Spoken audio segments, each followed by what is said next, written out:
તો જોયો મિત્રો કે તમારે કંડક્ટરનું ઓનલાઈન ફોર્મ ભરવા માટે સર્વપ્રથમ છે તે ગૂગલ બ્રાઉઝર અથવા તો મોઝિલા ફાયરફોક્સ બ્રાઉઝરને ઓપન કરી લેવાનું રહેશે અને ત્યાં જઈ તમારે ઓજસ લખી અને ત્યારબાદ તેને સર્ચ કરી દેવાનું રહેશે। જેવું મિત્રો તમે ઓજસ લખી અને તેને સર્ચ કરી દેશો એટલે આ પ્રમાણે તમને એક વેબસાઇટ જોવા મળશે કે ojas.gujarat.gov.in। તો આ વેબસાઇટને તમારે ઓપન કરી લેવાની રહેશે। મિત્રો જેવી તમે આ વેબસાઇટને ઓપન કરશો એટલે આ વેબસાઇટનું હોમ પેજ તમને આ પ્રકારે કંઈક જોવા મળશે। આ પ્રકારે તમને ઓપ્શન છે તે જોવા મળશે। તેમાં તમારે ઓનલાઈન એપ્લિકેશનનો ઓપ્શન છે તેના ઉપર ક્લિક કરી દેવાનું રહેશે એટલે તમને એક એપ્લાયનો ઓપ્શન જોવા મળશે। તો એપ્લાયના બટન ઉપર ક્લિક કરી દેશો એટલે આ પ્રકારે તમને પેજ છે તે જોવા મળશે। તેમાં તમારે છે તે એડવર્ટાઇઝમેન્ટ છે તે સિલેક્ટ કરવાનું રહેશે। તેમાં તમારે જીએસઆરટીસી છે તેને સિલેક્ટ કરી લેવાનું રહેશે। જેવું મિત્રો તમે જીએસઆરટીસી સિલેક્ટ કરશો એટલે અહીં તમને છે તે જીએસઆરટીસીમાં અત્યારે ડ્રાઈવર અને કંડક્ટરના ફોર્મ ભરવાનું શરૂ છે।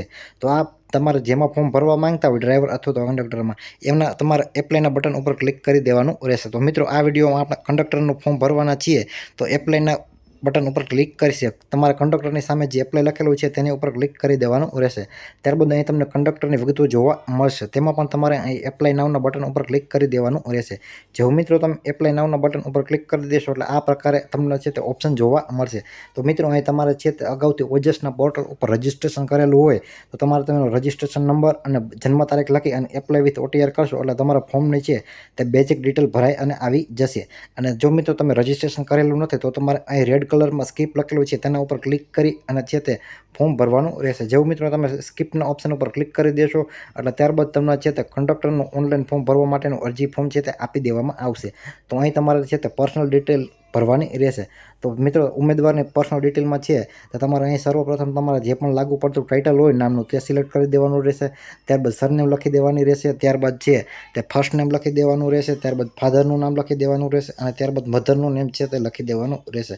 મિત્રો બંને ત્યાં સુધી તમારે નામ છે તે તમારી માર્કશીટ અથવા તો એલસી મુજબ જ છે તે લખવાનું રહેશે। ત્યારબાદ અહીં જેન્ડરમાં તમારે મેલ ફિમેલ છે તે લખી દેવાનું રહેશે અને ડેટ ઓફ બર્થ એટલે કે તમારી જન્મ તારીખ છે તે એસએસસી બોર્ડની માર્કશીટ અથવા તો શાળા છોડ્યાનું પ્રમાણપત્ર એટલે કે એલસી હોય તેના આધારે છે તે લખવાની રહેશે। ત્યારબાદ મેરિટલ સ્ટેટસમાં તમારે લાગુ પડતું મેરિડ અનમેરિડ અથવા તો સેપરેટેડ જે પણ લાગુ પડતું હોય તે તમારે સિલેક્ટ કરી દેવાનું રહેશે। કેટેગરીમાં તમે જે કેટેગરીમાં આવતા હોય general EWS SC SCBC ST એ તમારે સિલેક્ટ કરી લેવાનું રહેશે। મિત્રો હાલ હું એસસીબીસીમાં છે તે સિલેક્ટ કરવું છું। જેવું મિત્રો તમે એસસીબીસી કેટેગરી સિલેક્ટ કરશો એટલે તમારે કાસ્ટ સર્ટિફિકેટ અને નોન ક્રિમિનલ પ્રમાણપત્ર હોય તેની મિત્રો તમારે અહીં ડિટેલ નાખવાની રહેશે। મિત્રો નોન ક્રિમિનલ સર્ટિફિકેટ હોય તેની વેલિડિટી 3 નાણાકીય વર્ષની હોય છે। તો મિત્રો એ પ્રમાણે તમારે છે તે અહીં ડિટેલ નાખી દેવાની રહેશે। ત્યારબાદ અહીં છે તે ઉમેદવાર એટલે કેન્ડિડેટની કોમ્યુનિકેશનની ડિટેલ તમારે નાખવાની રહેશે। તો પ્રેઝન્ટ એડ્રેસમાં તમારે હાલનું એડ્રેસ નાખી દેવાનું રહેશે। તેમાં તમારે રાજ્ય જિલ્લો તાલુકો પિનકોડ વગેરેની ડિટેલ છે તે લખી દેવાની રહેશે। ત્યારબાદ મિત્રો છે તે તમારે છે તે પરમિનન્ટ એડ્રેસમાં તમારું કાયમી એડ્રેસ હોય તે લખી દેવાનું રહેશે। તેમાં તમારે ફરીથી તમારું પરમિનન્ટ એડ્રેસ જો ઉપર મુજબ હોય તો એ પ્રમાણે લખી દેવાનું રહેશે। તેમાં પણ તમારે તમારું રાજ્ય જિલ્લો તાલુકો અને પિનકોડ લખી દેવાનું રહેશે। ત્યારબાદ અહીં તમારો મોબાઈલ નંબર છે તે લખી દેવાનો રહેશે। મિત્રો જે પણ મોબાઈલ નંબર તમે લખો તે તમારે લાંબો ટાઈમ માટે છે તે ચાલુ રાખવાનો રહેશે અથવા તો કાયમી તમારો ચાલુ નંબર હોય તે જ લખવાનો રહેશે। ત્યારબાદ અહીં ઈમેલ આઈડી તો બને ત્યાં સુધી ઉમેદવારે છે તે પોતાનું ઈમેલ આઈડી જ અહીં લખવાનું રહેશે। કારણ કે આમાં એપ્લિકેશનની ફોર્મને પ્રિન્ટ હોય ત્યાં મોકલવામાં આવતી હોય છે એટલે કે પીડીએફ હોય એ તમને મેલમાં મોકલવામાં આવતી હોય છે। તો એ માટે અહીં તમારે તમારું ફરીથી છે તે મોબાઈલ નંબર અને ઈમેલ આઈડી લખી દેવાનું રહેશે। નેશનાલિટીમાં તમારી નાગરિકતા છે તે લખી દેવાની રહેશે। ત્યારબાદ અધર ડિટેલ તો અહીં કેન્ડિડેટની અધર ડિટેલ લખવાની રહેશે। જો તમે રમતગમતના વધારાના ગુણ મેળવવા માંગતા હોય તો યસ નો કરી દેવાનું રહેશે।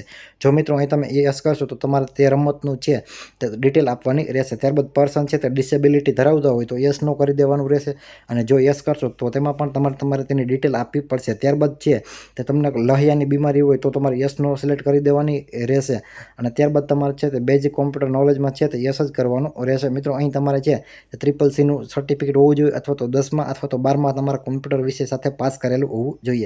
ત્યારબાદ કોઈ ઉમેદવાર જો વિધવા હોય તો તમારે યસ નો ઉપર ક્લિક કરી દેવાનું રહેશે અને કોઈ એક સર્વિસમેન હોય તો તમારે યસ નો કરી દેવાનું રહેશે। અને ત્યારબાદ જો તમે કોઈ જીએસઆરટીસી કે ગુજરાત સરકારમાં નોકરી કરતા હોય તો તમારે યસ નો કરી દેવાનું રહેશે અને તમારી સામે જો કોઈ ગુનો નોંધાયેલો હોય તો એમાં પણ તમારે યસ કે નો છે તે કરી દેવાનું રહેશે।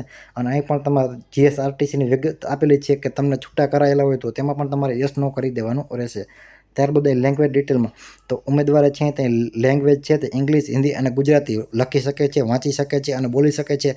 એમાં લાગુ પડતું હોય એમાં ટીક કરી દેવાનું રહેશે. ત્યારબાદ શૈક્ષણિક લાયકાત, તો મિત્રો અહીં તમારી શૈક્ષણિક લાયકાત છે તે લખી દેવાની રહેશે. મિત્રો અહીં તમારી શૈક્ષણિક લાયકાત છે તે તમારે માર્કશીટ પ્રમાણે લખવાની રહેશે. જે મિત્રોએ છે જે 12મું પાસ કરેલું હોય તો HSC કરવાનું રહેશે, પરંતુ અમુક ઉમેદવારોએ છે તે ડિપ્લોમા અથવા તો ITI કરેલું હોય તો તેને છે તે HSC ઇક્વિવેલન્ટમાં છે તે ક્લિક કરી દેવાનું રહેશે અને તેને 12 સમકક્ષનું પ્રમાણપત્ર છે તે રજૂ કરવાનું રહેશે. તો મિત્રો અહીં તમારે ત્યાં સિલેક્ટ કરી દીધા પછી ત્યારબાદ તમારા મિત્રો અહીં માર્કશીટમાં મોટા ભાગે છે તે પર્સન્ટાઇલ રેન્ક આપેલા હોય છે, તો અહીં તેના તમારા પર્સન્ટેજમાં લખવાના રહેશે. ત્યારબાદ એમાં તમને કયો ક્લાસ મળેલો છે એ લખી દેવાનો રહેશે. ત્યારબાદ કયા બોર્ડમાંથી તમે પાસ કરેલું છે એ લખી દેવાનું રહેશે. સ્ટેટનું નામ લખી દેવાનું રહેશે, પાસિંગ યર લખી દેવાનું રહેશે, કેટલામી ટ્રાય પાસ કર્યા છે તે લખી દેવાનું રહેશે. અને તમે જે પણ HSCની પરીક્ષા આપેલી હોય, એક કરતાં વધારે ટ્રાયલ આપેલા હોય તો છેલ્લી ટ્રાયલના તમારે અહીં સીટ નંબર લખી દેવાના રહેશે. ત્યારબાદ મિત્રો અહીં તમારા કંડક્ટર અથવા તો ડ્રાઈવર લાઇસન્સ છે તેની માહિતી આપવાની રહેશે. મિત્રો એમાં તમારે છે RTO દ્વારા તમને જે એપ્રૂવ કરવામાં કંડક્ટર લાઇસન્સ આવેલું હોય તેમાં તમને લાઇસન્સનો નંબર આપવામાં આવેલો હોય છે, તો એ નંબર લખી દેવાના રહેશે.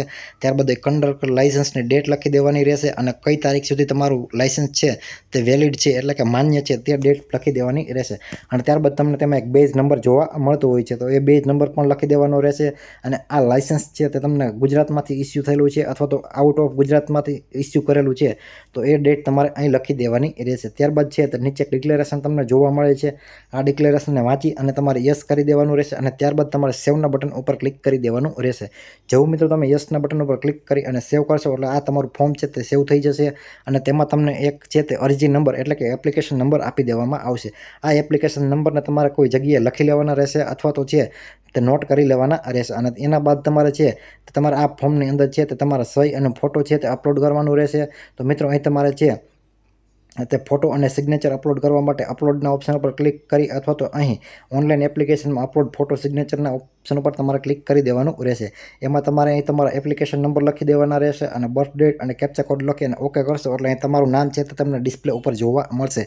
એના આધારે તમારે તમારો ફોટો છે અને નીચે તમને જે પણ ડાયમેન્શનમાં માંગેલું છે એ પ્રમાણે તમારે અપલોડ કરી અને ઓકેના ઉપર ક્લિક કરી દેશો એટલે તમારા ફોટો અને સિગ્નેચર છે તે અપલોડ થઈ જશે. અને મિત્રો આ ફોટો અને સિગ્નેચર કઈ રીતે તમારે આ સાઇઝમાં બનાવવું તેનો એક વિડીયો આપણી આ ચેનલમાં મૂકેલો છે, એ ચેક કરી લેવાનો રહેશે.